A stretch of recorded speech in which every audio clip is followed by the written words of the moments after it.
जयपुर में कांग्रेस लीडर सचिन पायलट ने petrol diesel के खिलाफ एहतजाज में शामिल हुए। इन्होंने हुकूमत के खिलाफ इजहार ख्याल करते हुए कहा कि मोदी हुकूमत को पेट्रोल डीजल के दाम कम करने चाहिए। जिस तरह से अपोजिशन के दबाव में पूरे मुल्क में वैक्सीन मुफ्त करनी पड़ी, दूसरी तरफ सचिन पायलट ने उन अटकलों को भी खारिज कर दिया जिसमें कहा जा रहा था कि वो बीजेपी में शामिल हो सकते हैं।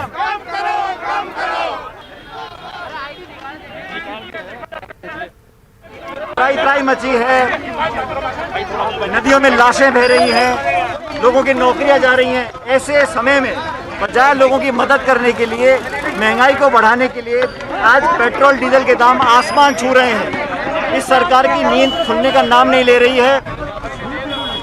खाना पकाने वाला गैस सिलेंडर, उसके क्या दाम हैं आज? कांग्रेस के राज में जब अंतर्राष्ट्रीय तेल के दाम बढ़े थे तब भी हम लोगों ने कभी दाम बढ़ने नहीं दिए। आज 100 रुपए के पार हो गया पेट्रोल डीजल, लगभग 1000 रुपए का गैस का सिलेंडर है। पूरे देश में आज कांग्रेस कार्यकर्ता हर पेट्रोल पंप पर जाकर इस सरकार की नींद खोलने का काम कर रहे हैं। मुझे पूरा विश्वास है, जैसे तमाम विपक्ष के लोगों ने, कांग्रेस के नेताओं कार्यकर्ताओं ने दबाव बनाया वैक्सीन को लेकर, जो प्रधानमंत्री जी को अपना रोल बैक करना पड़ा और अंत में घोषणा करनी पड़ी कि फ्री वैक्सीन लगाई जाएगी, उसी तरह मुझे पूरा विश्वास है कि दबाव बनेगा और केंद्र सरकार को रोल बैक करना पड़ेगा, पेट्रोल डीजल के दाम कम करने पड़ेंगे। सवाल है कि रीता बहुगुणा जोशी ने कहा है कि आप कंफर्टेबल नहीं है कांग्रेस में, बीजेपी में जल्दी आ सकते हैं आप।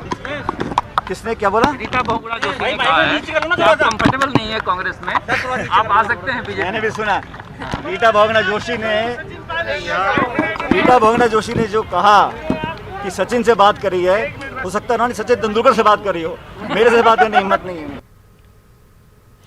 न डरिए न डराइए।